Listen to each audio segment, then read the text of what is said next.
See, I feel like I'm kind of obsessed with going live. It's just so fun. And I just love the whole like, free flow, just kind of go with it kind of theme. Which is very in line with like feminine energy, right? Being in your feminine energy is all about just being. And allowing things to flow and things to come up. I don't know if you guys have ever gotten like deep into meditation or, you know, into just like deep awareness at times. But what you realize is that things are always changing. Our state, our emotions, our thoughts are constantly changing. And you really have no idea how quick it is. It's like, oh my God, what am I gonna eat? Oh my God, this person said this to me. Oh my God, 5 years ago this happened. Oh my God, 7 years ago this happened. Oh my God, what's gonna happen in like 2 years time? Oh my God, what's gonna happen in like the next hour? Oh my God, this. Oh my God, that. Um, it's constant, absolutely constant, and like keeping up with it is crazy. And it's not just the thoughts that are changing. What usually happens is that thoughts induce certain emotions and certain feelings to come around, and then you're thinking one thing and then you're feeling and being in one state, and then something else happens and you're being in another state. And it's kind of like beautiful that life just flows so quickly. It's kind of like, when you look at a river, and a river is just so strong and so powerful and it's flowing, or when you look at the ocean and it's flowing in and out, or even the breath, very in and out. It's the law of rhythm. Things have to be changing, things have to be moving, things have to be progressing. Expansion is happening all the time. 222, look at that. And I know as human beings, sometimes we can be very against change. I know I definitely was. I hated change. I think I have actually spoken about this story in one of my YouTube videos. I can't remember which one. It's like one of my earlier ones, about when I was in school. In secondary school, I was in year 7, and my school was joining with another school, so it was becoming an academy. And how I really didn't want that to happen, and we had to like go to a different campus, and I hated it. Mostly it was I will just be really honest here. It was mostly because I used to fancy this boy, right? And I just wanted his attention on me. I mean, first of all, it was never on me anyway, because I loved longing, which is something that I learned from participating in existential kink, which is Priya loves to long. Priya loves what she can't have. It's like forbidden fruit that you just want. So yeah, in school, the school was changing, the dynamics were changing, and I didn't want that. And I knew that this would affect me. Like, what if a new girl comes in and he likes someone else? I mean, he's barely giving me any attention already. And then I decided to go on the forum that our school had just recently created. It was like this like online thing. Hi everybody. I'm just talking about how like I hated change when I was a child, and in year 7 we had this forum because our schools were like, my school was going to be joining with another school, which meant that obviously more people, different people, you're having to go to different locations as well. And I really didn't want that. Like, I hated it so much. I was like, I hate change, I hate it.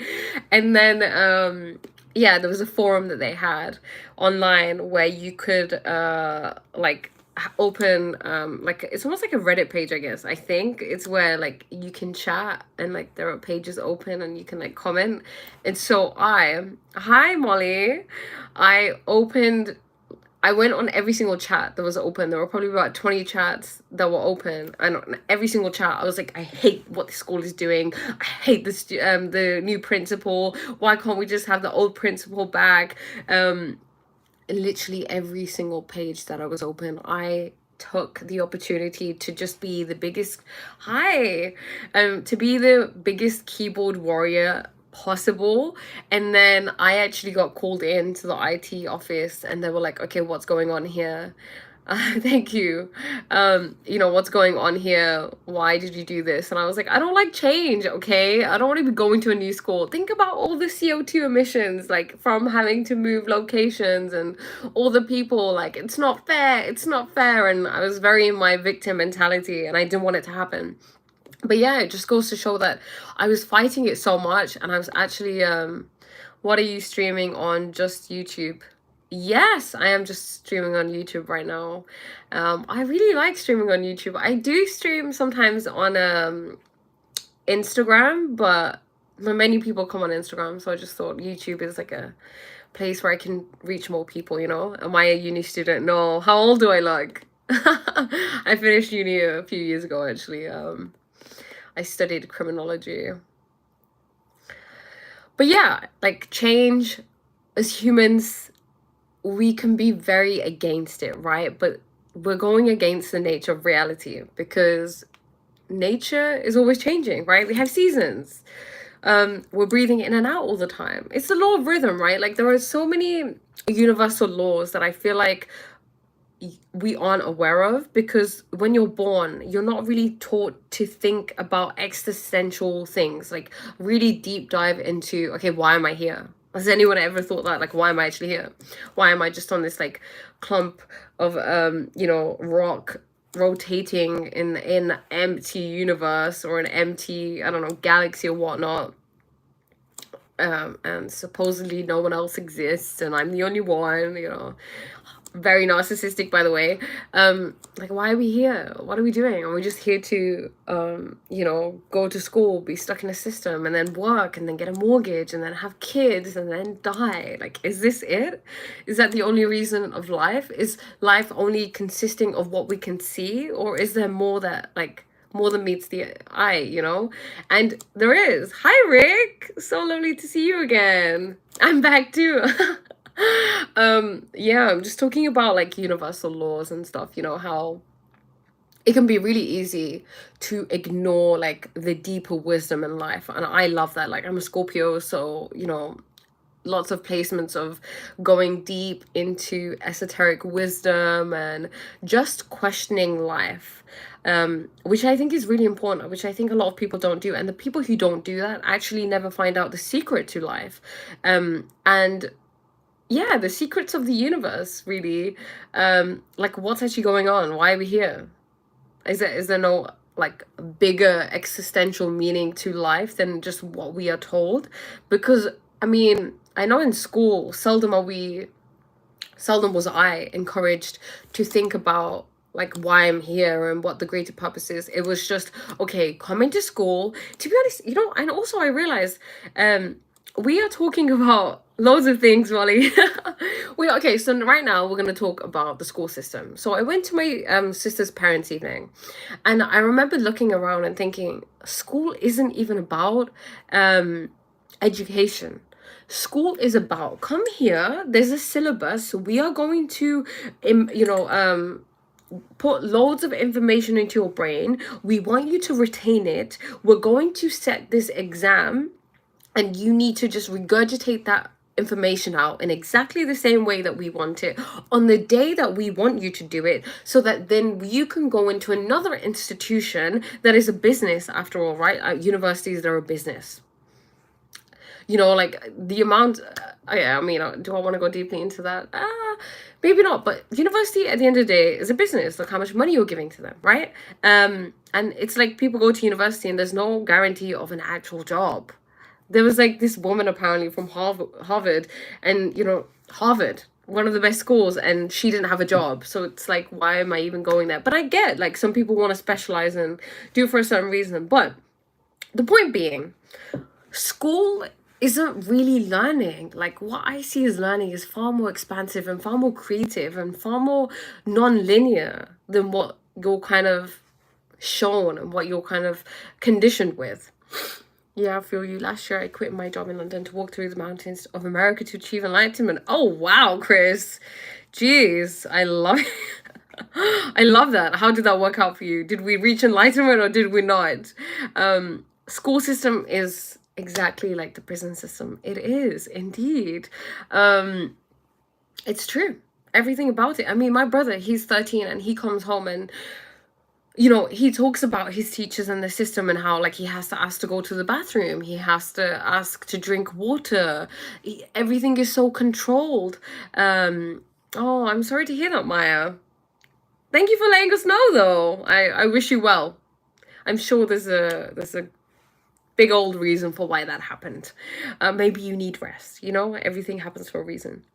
But yeah, he comes home and he tells me these things. And when I was a child, like when I was young, I was very submissive, very like a lot of people, like all the good students are, right? Like the goody two shoes, the geeks and the nerds. They're listening, they're doing all their homework on time, they're there on time, they're there every day. They don't answer back. You know, you're not getting detentions and stuff.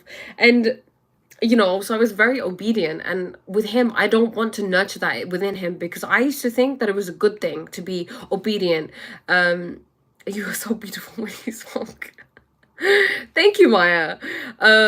You know, like, I don't think that being obedient is a great quality to have at all. I think the kids who were like kind of rebellious had it going on like right. There's something like they had an independent spirit, right? They were functioning and living from like their internal world rather than like, okay, I'm being told and being controlled. Also, there's a hierarchy that exists within schools, right? It's like the teachers are here, you're here, and you have to listen to them.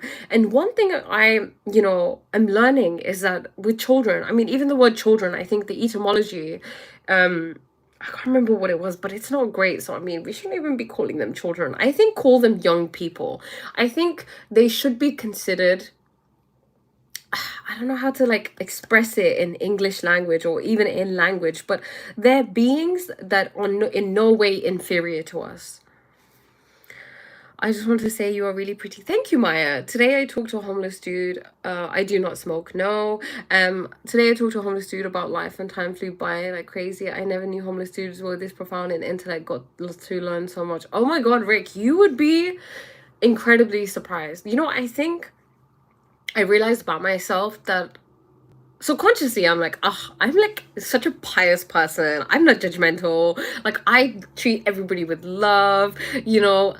I don't like dismiss people. That is what I learned about myself. I dismiss people even though like consciously I don't want to be doing that, you know. Like for example, a homeless person, you could easily dismiss them, you could easily not look at them in the street, and you could easily like think and like have this misconception of them that they're going to be reckless, they're going to be dangerous, I can't be speaking to them or something like that. But people will surprise you. Like some of the most kindest, the happiest people have been homeless. And the thing is, I don't even want to call them homeless. Like I don't even want to like label them as such, okay? Like I want to just call them human beings because that's what they are, right? You're amazing, peace and love. Thank you, Ethiopia Lion. You are too. And my 3-year-old niece copied me. Oh, that is so sweet. That's such a beautiful thing to see. Now she's learning how, you know, people are people, okay? It doesn't matter where you're from, it doesn't matter your status or your position in life or how much you have, nothing like that. It's like you have worth inherently, and I think that's something very important for children to understand, because a lot of times when, you know, okay, most families are dysfunctional, right? Which means if there's dysfunction, there's like a discord, there's like problems that exist, and this means that you don't get your needs met. Like you have specific needs that need to be met when you're a child, and when these things are happening, you know, there's dysfunction, your parents can't meet your needs because they can't even meet their own needs, then you get taught that love is conditional. For example, oh, you know, you realize that, oh, okay, mommy and daddy respond better to me when I do this, when I do this, when I do this. And when you don't do those things, you're like, whoa, okay, now I'm learning, you know, as much as a child can comprehend, that, okay, I have to work hard for love. I have to do something for love. If I perform, then I'm worthy of love, which is really unfortunate because that's how you see things playing out. You know, people you see and you're like, oh, you know, she just wants attention. They're doing this for attention. And people are doing crazy, crazy things for attention, right? Or like to get their needs met or to get love, because I mean deep down that's what we want, right? Hi Pratham, nice to see you, welcome. Do you think it's because you have a high standard of life? What do you mean? What are you referring to in that sense? Oh no. I just want to say you're the happiest and sweetest person ever. Oh my god, thank you, Maya. Thank you so much. She did it straight after me. My uncle died. I it's confusing to my granddad died recently, I think the day before yesterday, and it's like, okay, so there's like two parts of me. There's like a part of me that's like, I hear you. That's not what I'm gonna say. I hear you and I'm here for you, and if you want to discuss it, anything, I'm happy to discuss that with you about anything. But one of my why you are Indian but your accent, wow. Pratham, yeah, I live in England, by the way. I don't live in India, and I wasn't really brought up in India. I lived there for the first 3 years of my life, but hence the accent. Hi, Baddie poses for me. Baddie's pose for me. But yeah, Maya, sorry, I was saying that this isn't the end. I don't really believe in death, but that's not to take away from the fact that you can feel whatever you need to feel. Like, grief is incredibly important. And I feel like grief is actually something that we kind of steer away from. And grief doesn't even have to be just like someone died or something. Hi, everybody. It's really hard for me to get up in the morning and be happy. Well, Maya, who said you have to get up in the morning and be happy, babe? You don't have to do anything you don't want to do. Like, get up and feel how you want to feel. Even I do dismiss people purely based on instinct. Perhaps we do judge others based on luck. We don't realize that birth, ignorance, and destroy. Yes, exactly, Rick. My granddad, two of mine, and my uncle and my mom's friend. Wow, Maya, there's a lot of change happening for you.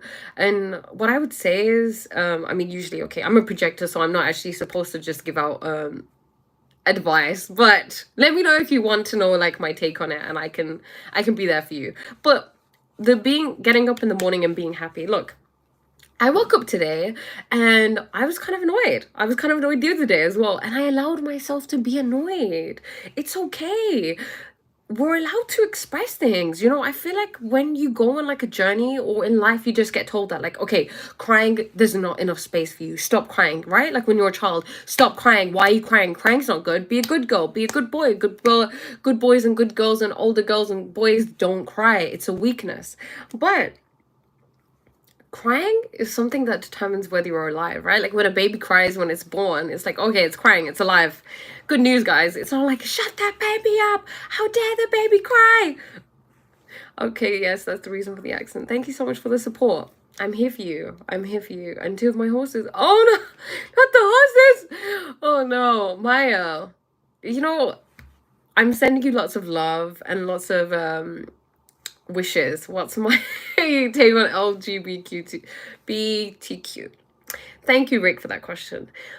My view is I mind my own business. That's it. I honestly, I am not in that person's position. I haven't really had to deal with it. Like, not that it's something to deal with, not that it's a problem. I mind my own business. Like, it's not my business. I don't want to be sitting here telling people how to live their life. I don't know whether it's wrong or right, and I don't know whether something is wrong or right inherently. So it is what it is. I just let people be. I'm not gonna tell people how to live or anything. Like, if you're happy and you're fulfilled, do you. But I know other people have loads of different opinions, but that's my opinion. I just don't, I just love everybody and everything. That's just, I accept everything. That's it. Yeah, that's probably the best answer I've heard to this yet.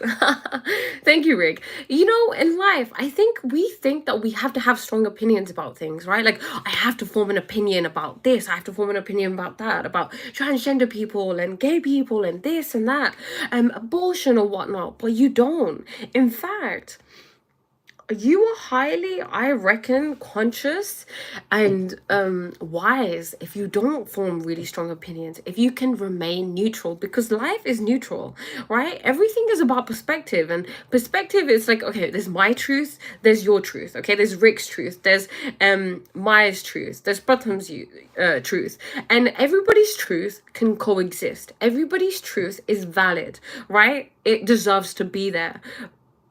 That's why sometimes we want to see the higher. right? We want to have like a high vantage point. Like there's your opinion, there's your opinion, there's your perspective, there's your perspective. So what can we see from this perspective? That, and like that's kind of like God's perspective, right? And like God is neutral. God accepts everything. God doesn't reject anything. God doesn't say, oh my God, I hate gay people. Oh my God, like transgender should not be a thing, or, you know, this or that. God's just watching. God's just listening. And at the end of the day, we are all God. We are manifestations of God. I'm feeling sad because I'm not in the UK. But you know, it's so interesting you say that, because so I went to India, right, for a long time. I went to India last year for about 6 months, and I was obsessed with India. And then, so I overstayed my visa. It was, so when you go to India, you get like a year visa, but you have to return or leave the country after 90 days. And I didn't do that because I was obsessed with India, and I was like, I don't want to go, I'm gonna stay.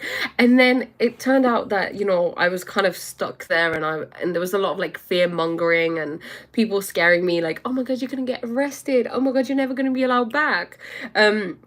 So like I had to get this exit visa, and it was taking so long. And I remember being in India and be like, oh my God, I can't wait to be back in the UK, and like I want to be back in the UK. And my sister kept saying it, you know, like, oh, I can't wait to do this in the UK. And when we were in the UK, or even like a month prior to this problem, I was loving India. I was like, I want to live here, you know. And I realized that sometimes we can be in a place and not appreciate where we are and always want to be elsewhere. Because I bet you, Pratham, you're gonna come to England, right? Or when you come back or whatnot, you're gonna be like, oh, I wish I was somewhere else. Oh, I wish I was somewhere else. Oh, I wish I was somewhere else. Why is it that we find it so difficult to just be present and to really appreciate where we are and just to accept it? You know, because what we do when we don't do that is we create a sense of suffering, right? How did you realize you were a projector, by the way? What makes me then? Okay, so I found out by doing a human design test. So if you go on Google and just type in human design quiz, no wait, quiz, it's not a test, it's chart, yeah, chart. Type in chart, and then it will tell you. So you'll put in your details, and then it will tell you. And then what I did was I explored more of what that meant for me, and it taught me a lot about how, you know, I should be investing my energy, what I'm actually here to do. It tells you how to manage your energy correctly in a way that will suit you, because we all come here with different energy types and different kind of paths, you could say, and different gifts. And, you know, some people are not aware of their gifts. So they think, oh, I don't have any gifts. I don't know what my passion is. I don't know what my purpose is. But learning about being a projector really helped me in my life. In every day, like I guess that's why I'm always going on about it. I'm actually always going on about loads of things, like my astrology, my human design, and other modalities, because they really teach me who I am. I'm gonna tell me what happened in India. What was people's reaction to your accent? How did you enjoy the food? I guess you're saying. I freaking loved India, Rick. Oh my God, I'm going back. I'm going back. I actually think about this sometimes, and I'm like, I really want to live there for a while, you know, and travel around. So I went to Punjab, and I stayed with my grandma, and it was amazing. I traveled to Himachal a little bit, and Amritsar and Jalandhar, but I didn't get to like travel outside of Punjab, I guess you could say. I mean, Himachal is outside of Punjab, but I just kind of want to go. And I'm always watching like India vlogs. Like I was actually watching one today, and the you know, just people traveling, trying the food. India, like I've lived in the UK, you know, most of my life. And I was born in India, like I said, and I was there till I was 3 years old. But yeah, like when I went to India as an adult, like I went last year, you know, with my sisters, and it was just the most amazing thing. It felt like I was home, even though I know like home, hi, even though I know home is like where you are. It felt like I was with my tribe. Everything, just going down the street for me was special, you know, like there's just so much going on. There's like such a connection with nature, I believe, and just wildness and chaos. And I feel like, hi, Black Animator. And it was so special. It was so special. So I have to go back. No, I mean, I'm sad because you're in the UK and I'm in India. Oh, okay. I wish we both be in one country, one place, one. Wow. Pratham, oh, that is sweet. That is sweet. Hey, I'm here. Look, I'm with you in spirit. You know, there's something unique about life. everything exists here and now. Okay, so the fact that you are connecting with me and I'm within your conscious awareness means I'm there with you, really, right? Like if I ever thought about the past exists now. The past is not somewhere else. The past is right here, right now. Because if I think about the past, because how we perceive life is through our body, right? Through our mind and like our bodily sensations. So if I think about the past, a situation, I'm thinking about it right now, and my body will react. My body, you know, sometimes you smell a particular smell and it reminds you of somewhere, and you feel in your body all the emotions that you did of that smell of like an ex or something. You know, that's happening right now, right here. So I'm here, you know. Nice, I said thank you. Hope you're enjoying it. Yeah, so we're just talking about like a variety of things. I think consciousness and like Eastern traditions and like knowledge and vidya, you know, they call it vidya and gyan. I just love delving deep into. I literally watch something every day about it. Like today I actually happened to wake up at 4:30. So I wanted to get into this thing where I wake up and I meditate, because if you meditate between the times of 3 till 6, it's really good for you. It's called Amrit Vela in Sikhism. But even beyond that, for example, Joe Dispenza, you know, I remember reading his book, Becoming Supernatural, and he was talking about how he started waking up in early dawn hours to meditate and cultivate that meditative practice. But yeah, so I woke up around 4:30, and they say that when you wake up, naturally, relax. I just get so passionate sometimes. Yeah, they say that when you wake up, naturally, you're just meant to get up and like be awake and start your day. So obviously, I'd come out of sleep at 4:30 in the morning. So I thought, this is perfect. I'll just do my, you know, meditation and stuff. And then, yeah, I did that for a while. And then I really wanted to watch this podcast that I'd seen. Yeah, I woke up, then yeah, I woke up and then I meditated. No, I didn't. That's a lie. Yeah, I got up and just meditated basically. I have this mala, so I repeat the Mool Mantra. Yoga is really good for your body, mind, and soul. Thank you for reminding me. It is. Yeah, I woke up, I meditated, and then I decided to watch like a podcast, because I don't know, I like learning all the time. I'm just a sucker for it. It just needs to be happening at all times, even though now that I am more into, you know, learning more about Eastern traditions and Eastern like spirituality, I'm learning more to just be. Whereas when I was very into like Western spirituality and self-development, I was focusing a lot on just like consuming information. And I feel like, you know, this is something I discussed yesterday. Consumption of information and wisdom is only beneficial if you actually apply it into your life.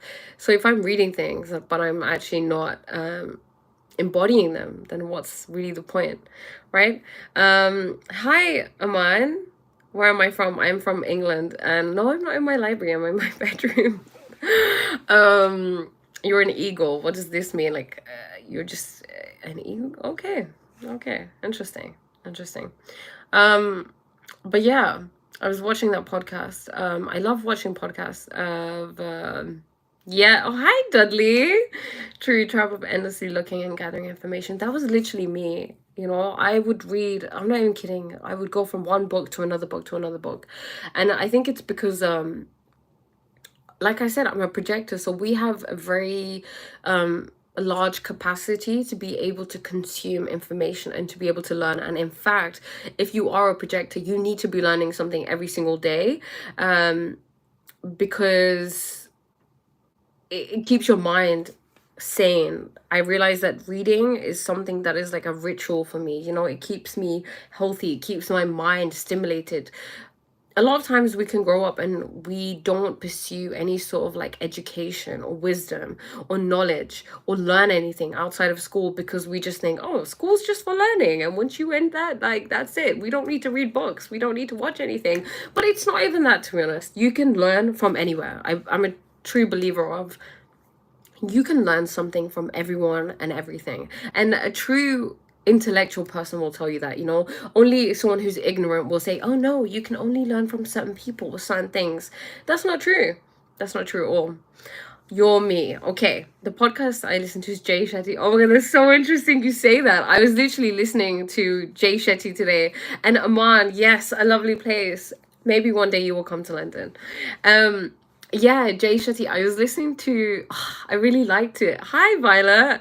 I was listening to Jay Shetty, and you know, he had Selena Gomez and Benny Blanco, and oh my god, it was like the sweetest thing ever.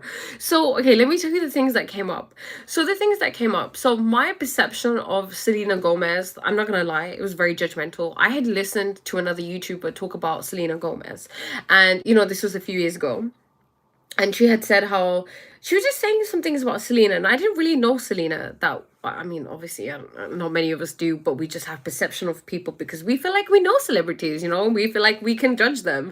I put my hands up, like that's something that I was doing.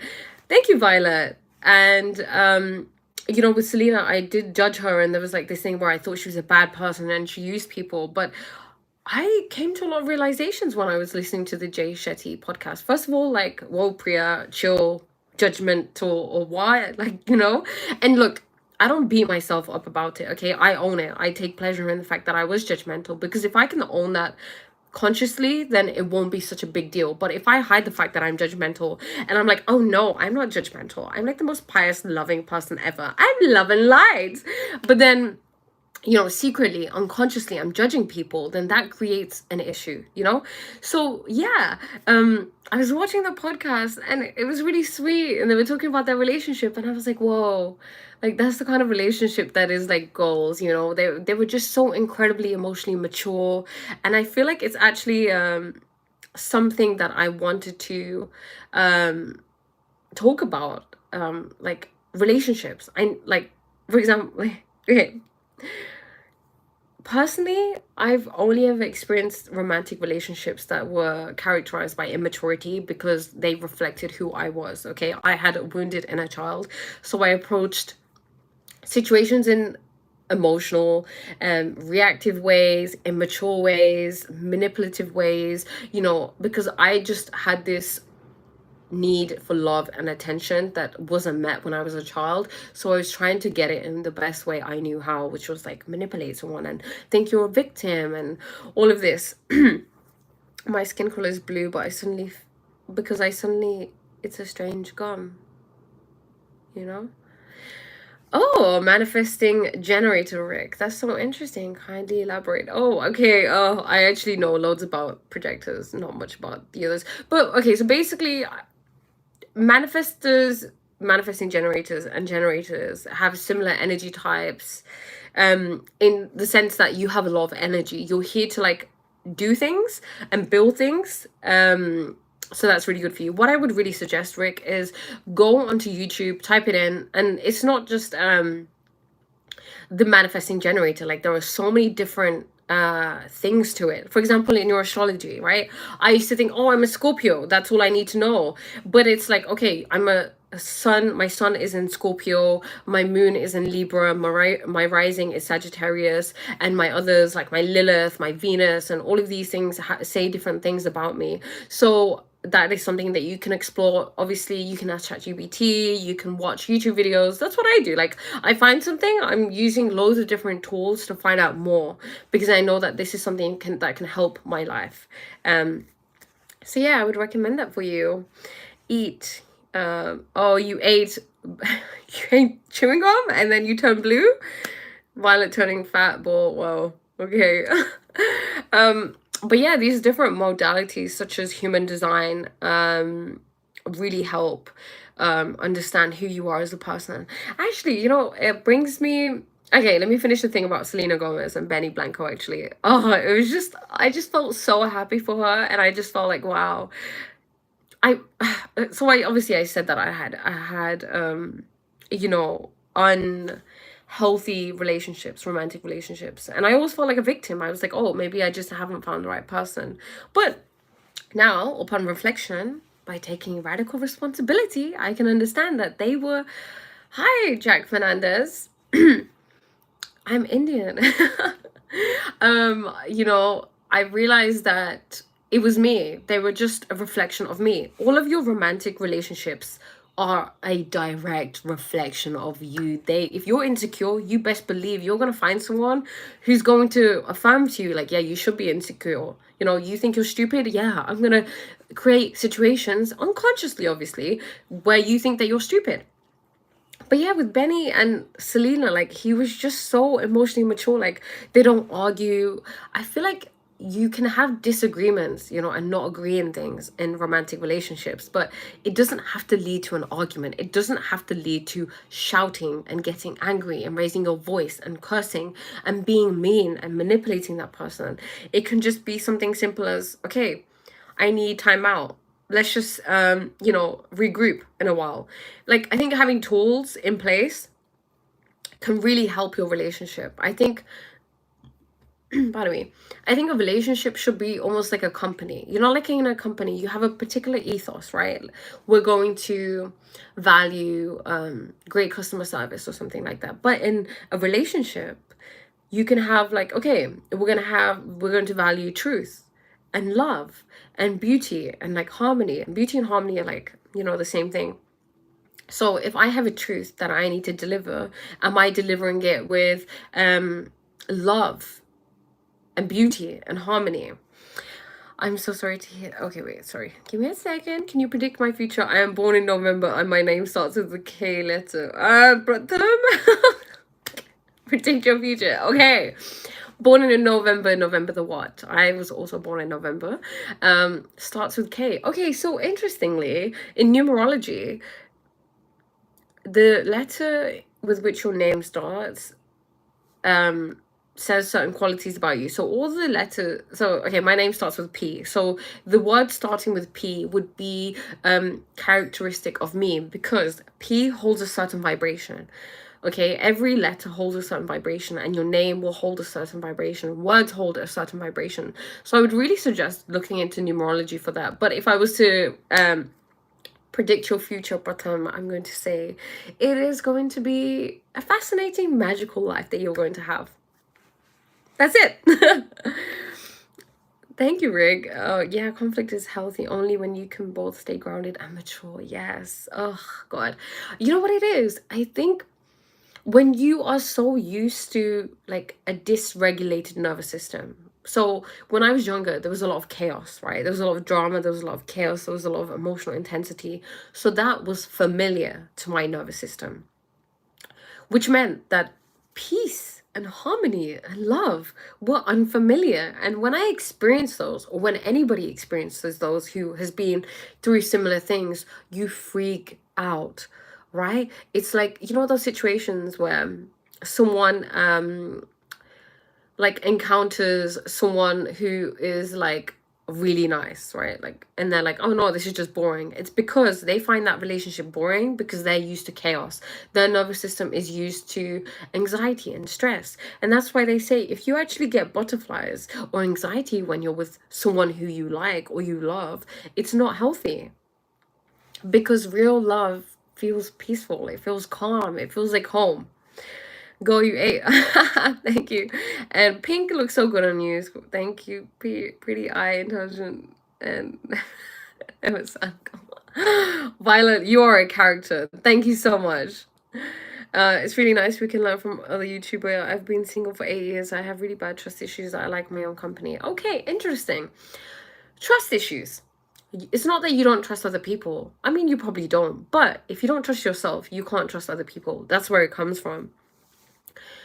I don't, because you look, you can never have security. You can never find someone and be like, this person is going to be with me forever. This person is going to be the same person that I met forever. You know, things are always changing. So the only thing that we can trust is ourselves. And the way that we can cultivate a trust with ourselves is by knowing who we are, and then also connecting with God, okay? And being grateful for everything that happens. Taking pleasure in every stroke of life, okay? Like something bad happens, like someone leaves you, or someone cheats on you, or someone likes someone else's Instagram post, or something like that, you know?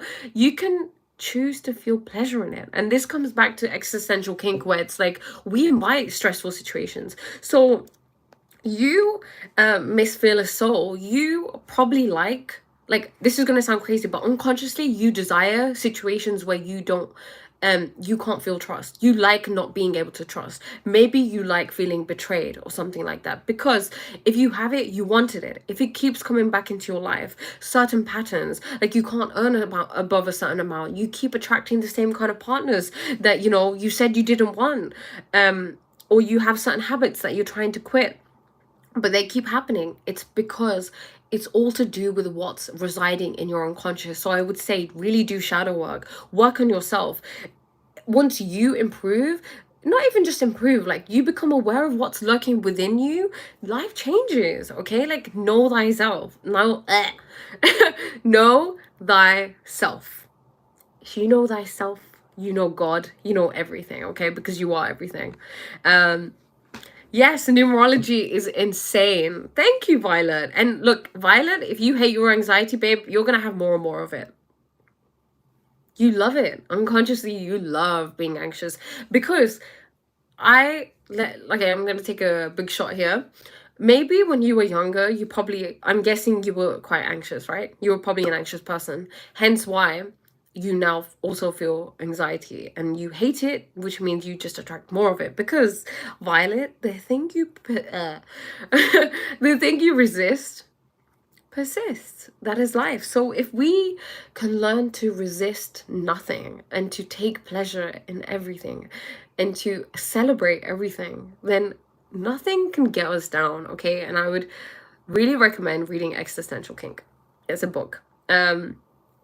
Yeah, conflicting is often not a two-way street when young. My parents just laid down the law and you have to accept it to come with us.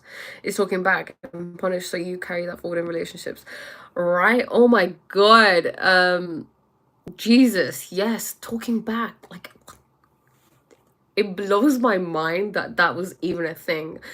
When you really think about it, what do you mean? You're just gonna talk at me? And what is this not a conversation? Is this not a two-way thing? Is that not what you're meant to do in a conversation? Like you say something and then I say something? Why is it that your ego is so fragile? Like why is your sense of being so fragile that I can't even express and like have space to just be? Today's your birthday, Violet. Happy birthday, my love. Happy, happy, happy birthday. So wait, what star sign are you? Is it Aries? You're gonna have to tell me. How to speak like you. I'm very bad at it. Okay, I mean, first of all, okay. I love that you said this, Bratham. Thank you. Okay. What came up for me at first was you have to love the fact that you think you're bad at it. Okay, let me give you an example. There are times where I feel like an unattractive person, right? Because when I was younger, I was very insecure. And this is just something that I'm coming to terms with now, like my insecurities, because I'm diving deep into the shadow. So I'm like, okay, I feel ugly sometimes. And it's like, okay, if I have a love of beauty, then I have to have a love of the opposite, the polar opposite of beauty, which is being unattractive or being ugly. So if I have a love of beauty consciously, right, I'm like, I want to be beautiful. I want to look like this. I want to be a model. I want to be a superstar, blah, blah, blah. But unconsciously, I'm feeling crap about myself and I keep attracting situations where I feel unattractive. Well, the reason why this is happening is because consciously you want to be beautiful, right? You're like, I need beauty, I need beauty. Or like for you, you want to be good at speaking, but you feel like you're bad at it. You will just keep attracting more situations where you feel bad at it. So the point being, if you feel like you're bad at talking, love the fact that you're bad at talking. Own it. Be like, I like to talk. I want to be better at talking, but I'm bad at it. And I can be okay with being bad at talking. Just like with me, I'm like, I accept that I feel ugly sometimes. Let's just say I am ugly, okay? I can accept my ugliness. You know how empowering that is? Then I'm not just trying to be one thing. I'm just like, I accept beauty and I accept ugliness, right? I accept attractiveness and unattractiveness. And this is powerful because I was watching this video. I will read the comments. Just give me a moment. I was watching this video and this lady was talking about how like women who are like deemed beautiful, like models or like you were in a pageant or something. These women who are really like exalted and glorified for their beauty when they're younger, they struggle the most when they're older, right? Because obviously you get older, you look different, and they struggle the most because they were so identified with their beauty, right? With their physical manifestation. And when we are so obsessed with one thing, the other thing will manifest. We get the, what is it? It's like every action has the opposite reaction. I think that's the whole thing. Like, do you understand what I'm trying to get at? Like, if we want something so badly and we're chasing it and we're chasing it, we're gonna get the opposite, babe. So you have to love, that's what I'm gonna say, like, love the fact that you are not good at talking. And then that's an amazing trait to have, right? It's confidence. And then naturally you'll be great at talking. Hope that makes sense. Not trusting is in a safety since people might have broken your trust in the past. Yes, but you know what it is, Dudley? There's no real sense of safety in life. What is safety? What even is safety and security, right? Like, you think that you have a great job and you have loads of money saved and you think you're secure, but you could die the next day. You could have an illness. You could go blind. Like, anything could happen, right? Like, there is no safety. And it's, the safety is, this notion of safety is introduced because we are not okay with the unknown. And that is the feminine, right? This is exactly why, like, we live in a very masculine world. It's all about security because the feminine is suppressed and the feminine is all about the unknown. If you don't trust, then you can't be hurt theoretically. You know, you are literally hurt. Think about this. Like, are you not hurting because your heart is closed? And is not, like, being not able to trust means that you are wounded in some way, right? Like, your heart is closed. And life is about love colors life. Love gives life meaning. Love is life is love. So it's a hard life. I'd rather love and lose than to have never loved at all. That's really what I've been doing. I meditate, I do yoga, I'm going on my own spiritual journey, which is good for me. I love that for you, Miss Fearless Soul. Amazing. Do things that really feel great for you, you know?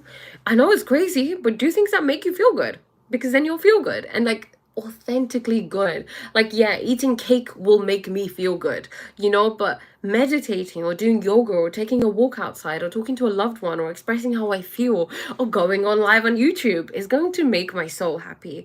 And that's what counts. I think we have this, like, shallow sense of, like, okay, this will please me, but it's like we never go deep, we never dig deep into, like, what really lights up my spirit.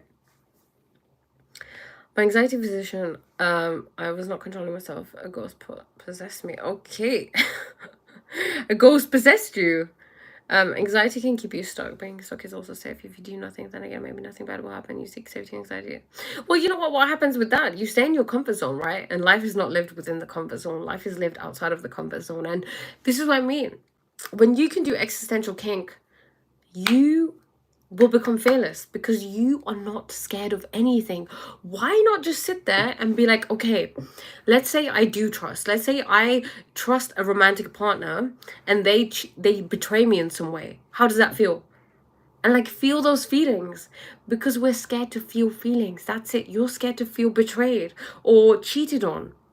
But if you can go in meditation and feel that already, then your body's like, oh, okay, this isn't so bad. In fact, is there a way that I can learn to love this? Is there a way that I can find pleasure in this?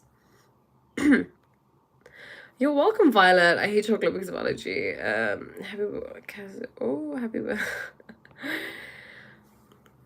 birthday. Equal and opposite reaction. Another day, another sleep.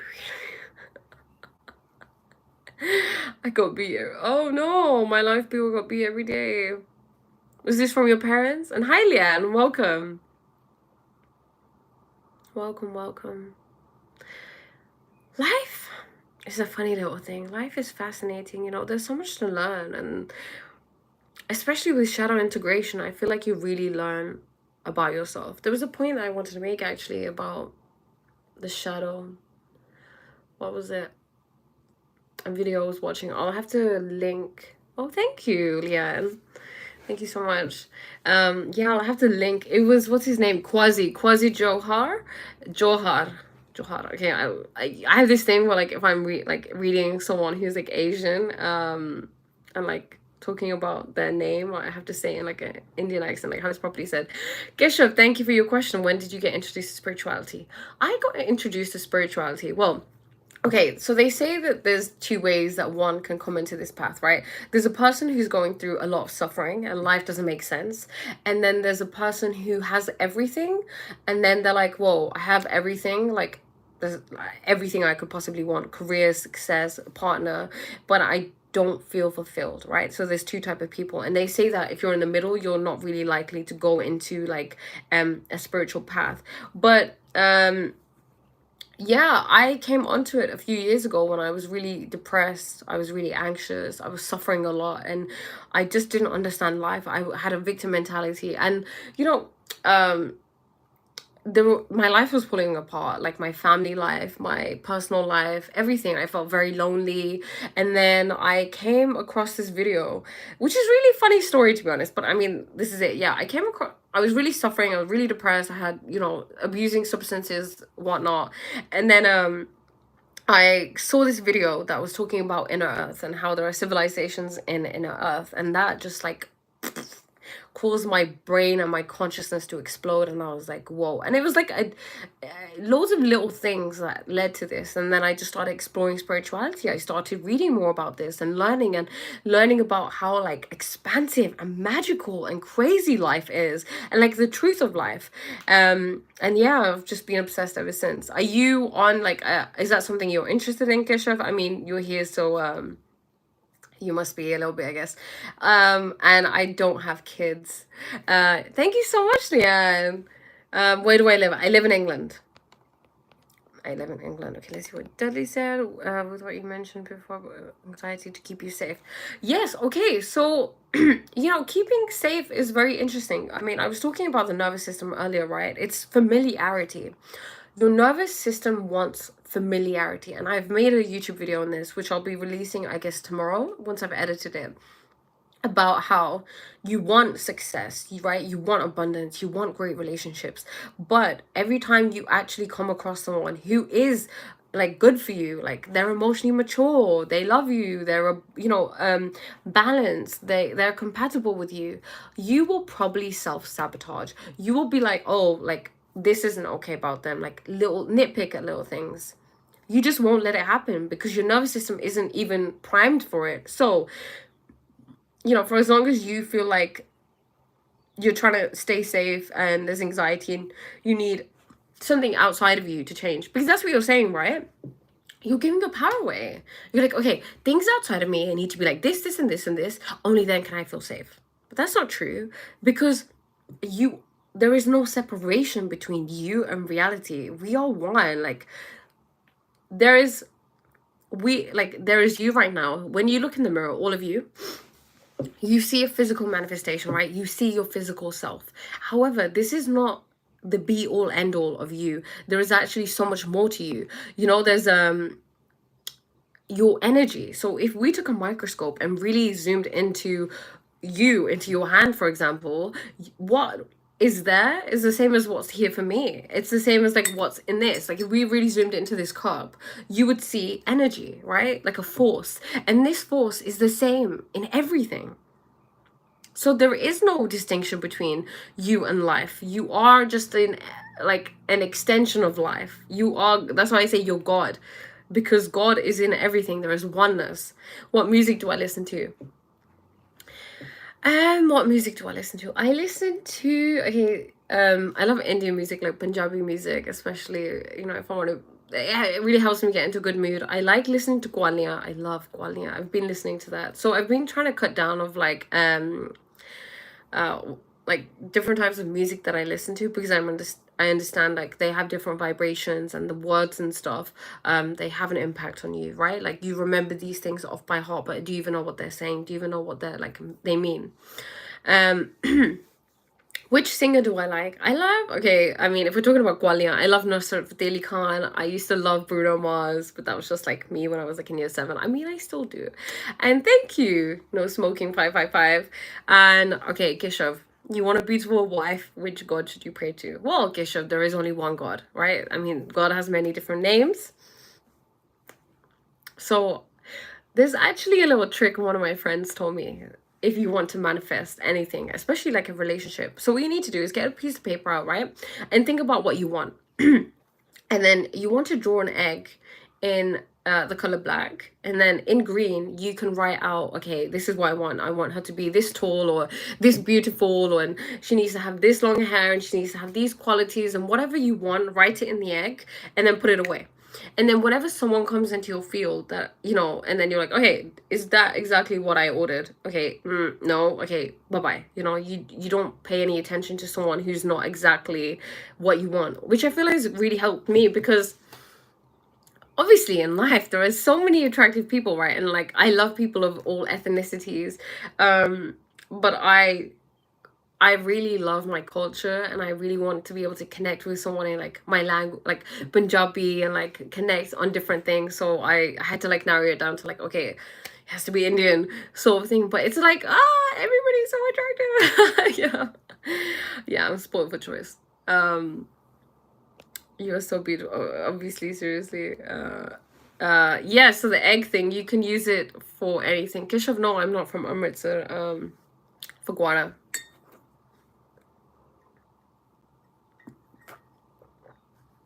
But the egg thing you can basically use for any kind of manifestation you want. You can do it for a great job, your dream life, or anything, because what you're saying to the universe is like, I want you to birth this into my life, right? And the thing is, you know, it was really interesting when I got told this, because if you're a woman, we have a womb, right? We as women tend to be naturally more spiritually inclined.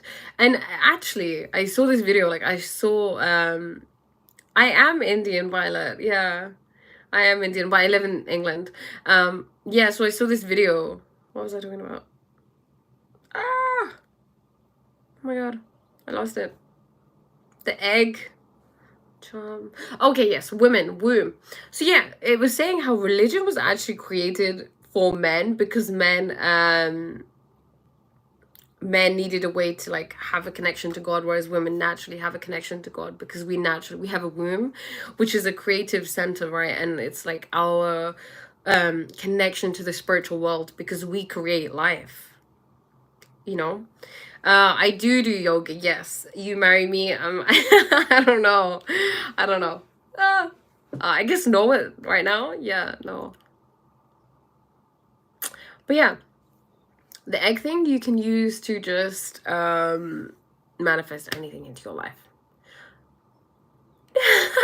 You know, hey, actually, you know, it's so interesting.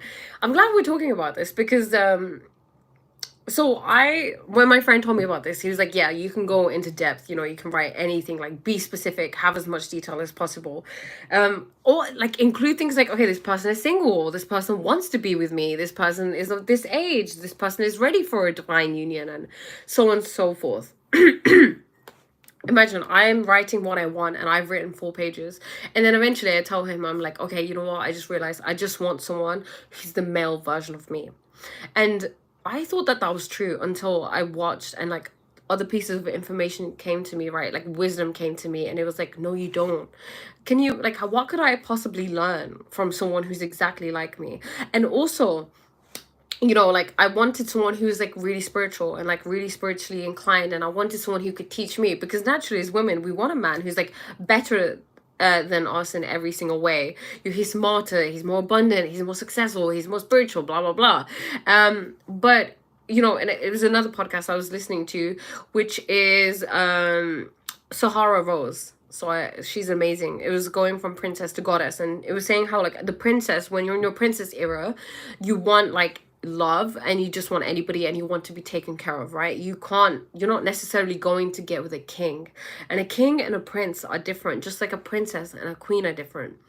And how, because you know, you may be a spiritual girly, and then you want someone who's also spiritual, but spirituality is feminine, you know, it's the realm of the feminine, and it's something that can be your domain. Like he doesn't have to be better at you than everything, and he can just complement you like a lock and key. Like I have some things that you can help me with, and I can like, if you're not into, like, just because someone is into spirituality doesn't mean that they have all the qualities that they want to have, like for example integrity, being embodied, and all of these things, right? Not necessarily you're not necessarily guaranteed to have them, which I thought you would. Like, I thought if you're a spiritual man, you're going to be like that. You know, you're going to be in astrology and you're going to be person of integrity and great character, but it's not necessarily the truth.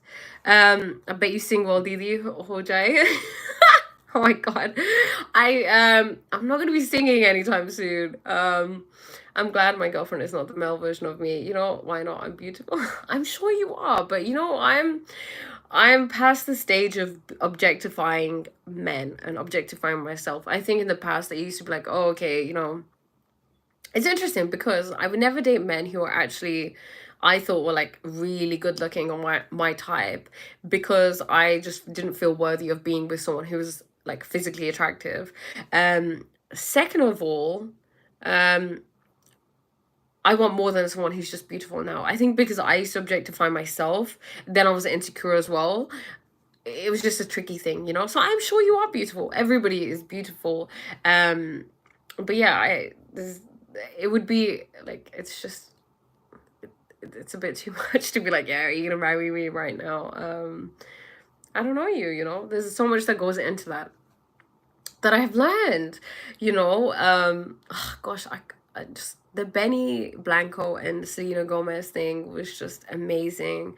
How compatible they are, and how he was like, you know, I know her weaknesses and I know her strengths, and I can use tools and like just be really present with her. I think sometimes when you're in a relationship, it's easy to be reactive, right? It's easy to be reactive and be in your ego and not work as a team. But I think it's so important to be teammates and be like, okay, will it benefit me if like, so my partner's telling me they need this, and then I'm like, what, you don't think I already give you that, and get like really offended by it, and then you know that person's upset then, and they're like they're crying or whatnot, and then you're just like, yeah, I won. Because in life, okay, in any situation, when it comes to relationships, think, do I want peace or do I just want victory? Like, do I want to be right? Because you only win if there's peace. You don't win if you're right. It doesn't do anything. Have I just started my YouTube channel? Yes. I started I think last year in September or October time or November time.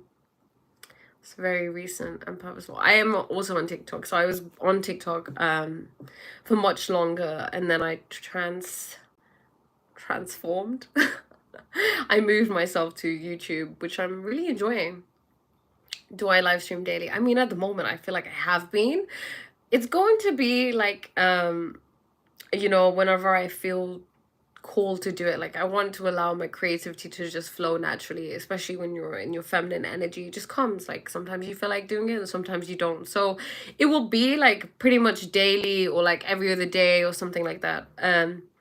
Is my spirit animal Scorpio. So my star sign is Scorpio. I'm not sure what my spirit animal is. I think maybe a lion. I always like lions, but I think if I had to say, like, if I had to be an animal, I think I'd like to be a dolphin. I think dolphins are just so fun. Dolphins and whales are highly intelligent. They're highly conscious, you know, as most animals. But okay, so most animals, okay, I wouldn't say they're highly conscious, but animals are intelligent. Dolphin rapes, okay, interesting. Humans do too, right? And I'm a human, so I guess it's the dark side of life. I can accept that. That's okay. You'd be a cat, Dudley. Oh my god, I love that. Oh my god, I love cats. You know, they actually used to worship cats in ancient Egypt, and cats protect you spiritually, and they're very feminine creatures. I'm obsessed with cats. I didn't have pets growing up, and I used to be incredibly scared of animals. Like, I'd see a dog and I'd run, and then the dog would chase me, and then that would just further reaffirm um you know, the fear that I should have of dogs and animals. But when I went to India recently, I saw this dog, and like this dog was like following me around, and it was just the cutest dog. He was just like the most harmless thing, and I just felt so like like attracted to the dog, not like in a like a sexual way, obviously, but in a, you know, in a very like, I don't know, like it's so speaking to me. And yeah, I just started hanging out with the dog, and then after that I just became like obsessed with animals. And I came back to England, and there were like these cats that had come, and they were just living in our garden. And then now I have two cats, Halloumi and Rocky. So yeah, shout out to my little babies. Thank you, Smoking 555. If they say for you to perceive something in someone else means that it must exist in you. So you're smart because you recognize that I'm smart. If you're spiritual, do you believe in nimble military protects you from negativity? Hey, I don't knock things at all. I'm very like open to, especially old traditions. They were there for a reason, right? And it makes sense. Like there are loads of like ritualistic things. I think if it's inherent, it's like the placebo effect, okay? So I like if someone says nimble military, it's going to protect you, and then you believe that it's going to protect you, then it will protect you, because anything that your subconscious believes is true will be true. That is the nature of life. That is the truth of life. Anything you subconsciously believe is true, is true. And thank you, No Smoking. I like you too. And Dudley, maybe it's time to get a cat, honestly. Animals, like the love you get from an animal, I can't even. My cats have really opened up my heart chakra. Every day is so special. When I like get to see them, like they're there and she's purring, and I feel like I have this connection with her, and they're beings. Animals are so incredibly intelligent. They understand you, and they're here to protect me. Animals sometimes show up to you, like it's not just like, I mean, obviously I know my cats live in my garden now, like they welcome in our home, and they're up our I don't want to say pets because I don't want to take ownership of them, but like they're family now. But yeah, like if you ever see, like, I don't know, crows or like something like that, it's life trying to communicate to you. Any little thing that you see is life communicating to you. They say, oh, like, God, speak to me. God, why are you not speaking to me? And it's because I'm hi. I'm on live. Do you want to say hello? It's on YouTube. It's my sister. Uh so yeah, like animals and just little things in life are always communicating with you. And why this snake tattoo? Great question. I don't know. I just love snakes. Obviously I'm a Scorpio, so it's a lot to do with transformation, and a snake has to shed its skin. Otherwise it dies, and I love that because I feel like I'm constantly shedding skin. I feel like it would probably kill me if I didn't evolve or change or grow, or like all the time. And also serpents are linked to feminine energy and like your kundalini energy, and I love that. There's just some beauty in them, like so much beauty in them. I just feel very connected to them, and I like it. I like, they kind of, I guess it was before I discovered really embracing your dark like energy. And I feel like snakes have dark energy, right? And like some people are very against them and like scared of them, and some people really embrace them. And I feel like I got this tattoo and it helped me kind of connect to my dark energy, my shadow. But now obviously I know so much more about dark energy, and I love it. I love, like, it makes me feel like a dark little gothy girl. I love it. There's only an ocean between us. That is so cute. That is so sweet. It's not far. Oh, it's nothing. It's just like a little swim. Um, I hope it stays that way. Oh, you reminded me I need to befriend a crow. Dudley, I've been trying to befriend crows for so long. Like, I see crows, and crows are always like near me, and I always think that crows are protecting me. They watch out for me. So like, especially when I was in India, if I was going anywhere, by myself, because I like to do that, I just would venture out by myself, like outside the house. And I would just think, oh look, the crows are here, they're protecting me. There's like so many people that like communicate with animals as well, like that's a thing. I would love to do that. They say that so when you learn about Eastern spirituality, what you learn is that, like, oh, okay, things like telepathy and telekinesis are like they're like at this level of like what kind of superpowers you can attain through activating your body and your kundalini energy and like being in deep meditation. They're called siddhis. and there are loads of different types of siddhis that you can have. So you can be in millions of places at once.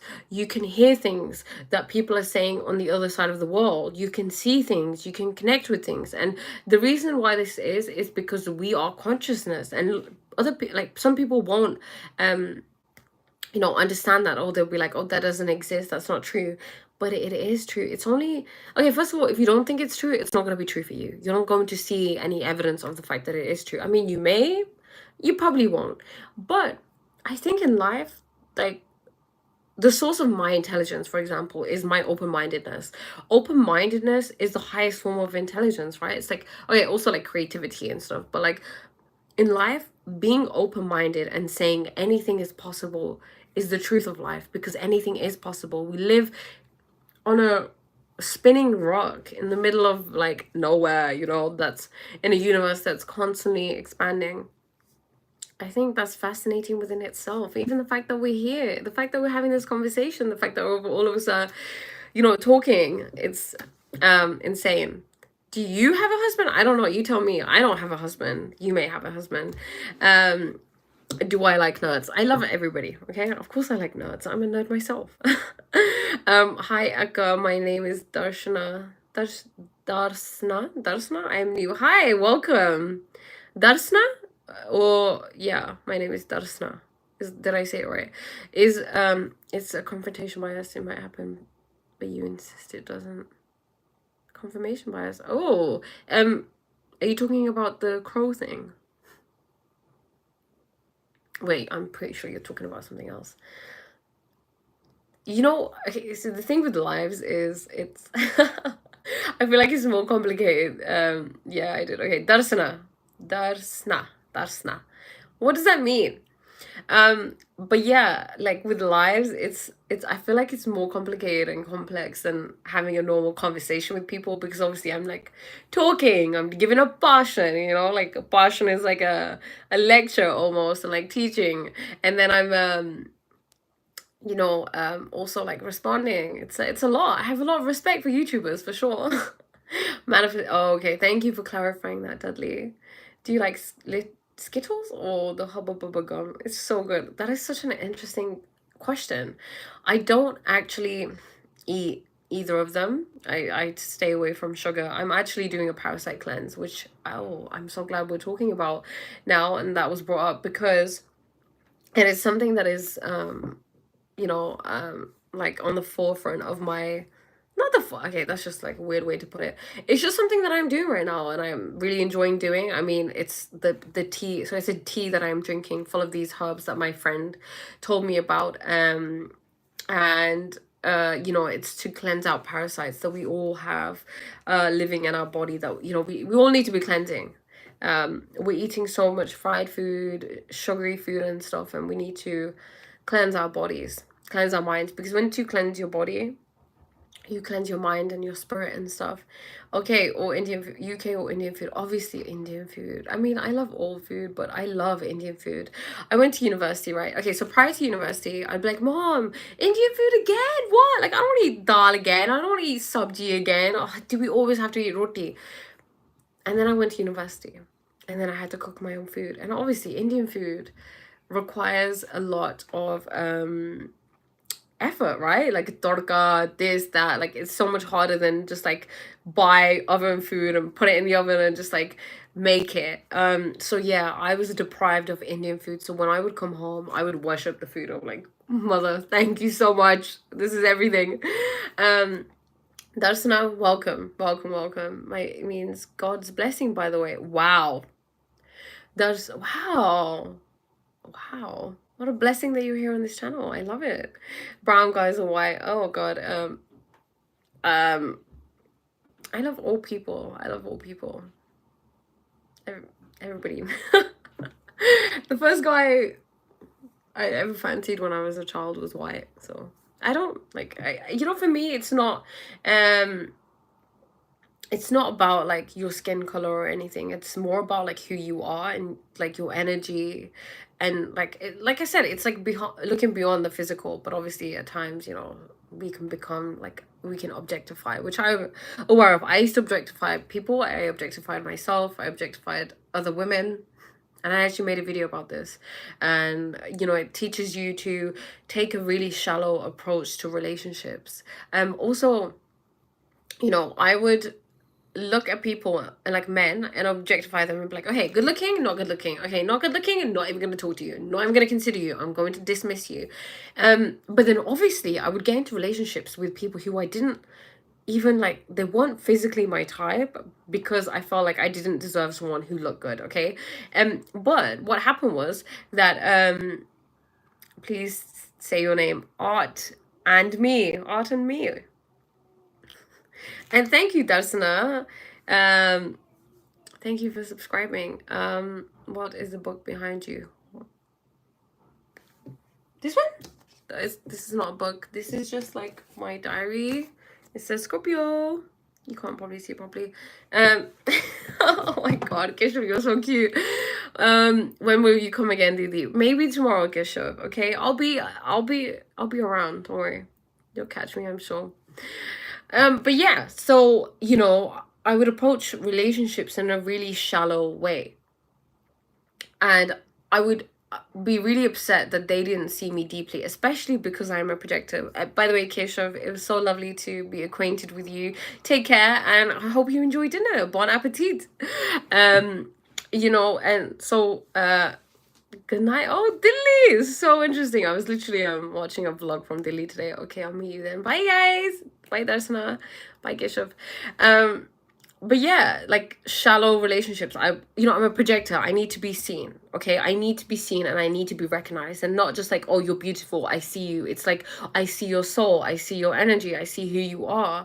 And I wasn't getting that in relationships, and the reason I wasn't getting that is because I wasn't seeing them. Okay, I wanted something from them. I was in my princess energy, like, do this for me, do this for me. If you don't do this and buy me this thing, take me here, then you don't love me. Because I was in this, like, you know, like the Sure 7 kind of vibe of like, get a man to do this for you, get a man to do this for you, get this from him, get this from him. And I was really relying on men for this, especially in like finances, because you get taught that like, okay, men are everything. And that like the only, like, I had this belief that the only way that I could get any sort of like financial abundance was through a man, or like if any resources was through a man. So you know, you get into this like energy of like, you begin to use people and you begin to minimize them. And I feel like it happens a lot. It's like the kind of culture with like Sure 7 and like finding a provider man and like princess treatment. Look, I think that a man, you know, I do believe in like a provider man, right? Like, he should want to provide for you, right? Like, because naturally when a man cares about you, he wants to do that, especially because he's a man. And the financial matrix is masculine, right? Like this financial world, like this matrix is like built for him to be able to succeed in that. So like, that's a great quality. There's great qualities that come with a man who's successful in that way. But then also it's like, you can't just minimize someone to that. Like, there's so much to someone, and then it's like, I can't turn around and be like, oh, you're using me, you just want to, you know, be intimate with me, or you just want to be like, you know, whatever it is. You're I can't be mad at that if I just want you for a particular reason. When will you come tomorrow? Sorry for interrupting. That's okay. Okay, let's say maybe like 1, 2-ish, 1 p.m, 2 p.m. Yeah. Oh, it's so sweet. You guys are so sweet. Yeah, but look, I'll be here whenever I can be. Okay, you'll catch me, and if not, you can watch some of my videos. It's not really the same thing, I guess, but yeah. But yeah, I've learned a lot about myself in relationships, and I love like taking radical responsibility, which I feel like you can do when you know, you're integrating your shadow self. Because a lot of times we have things about ourselves that we don't even see. Like, there's things I did not even see about myself, and I always say this, like, there's a whole, so, oh, okay, I learned that the conscious, right, is like 10% of who you are. Actually, wait, no, it's 5. So the conscious part of you is 5%, and then the subconscious is another 5%. So the conscious and the subconscious forms, where's my board? Sorry, give me a second. Let me draw this out.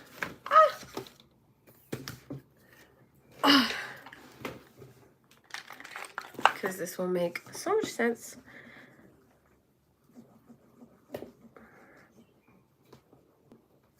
Okay, so I'm gonna liken your being to an iceberg, okay? So this is the conscious, this is the subconscious, okay?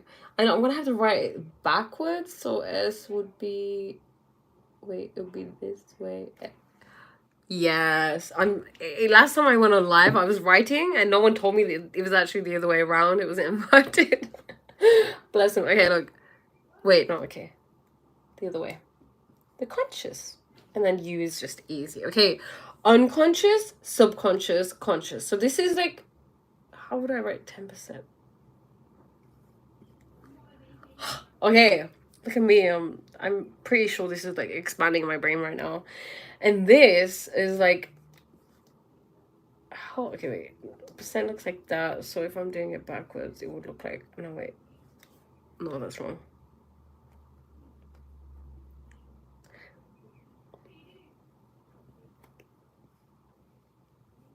Gala hai, gala hai. Wait, my 19.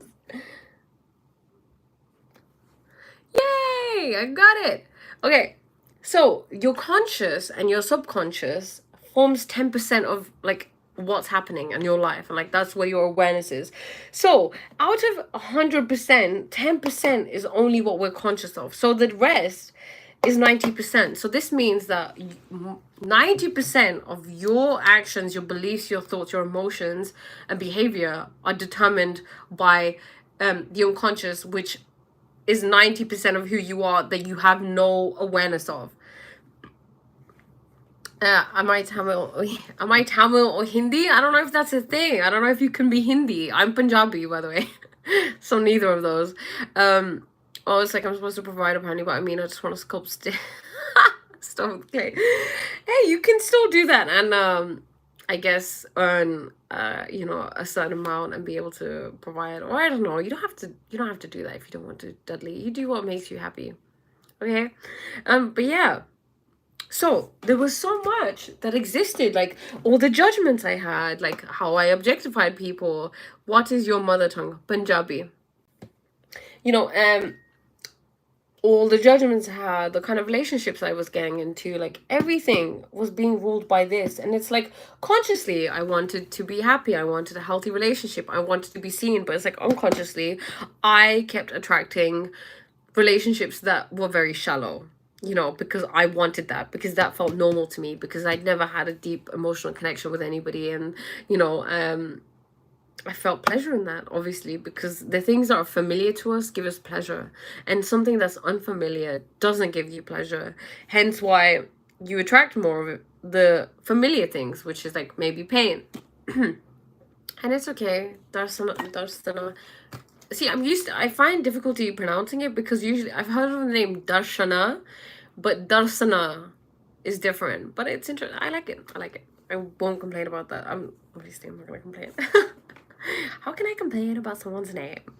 I love asking people what their name means. I feel like it just tells you so much about a person. Mine means beloved. I mean, you probably already guessed that.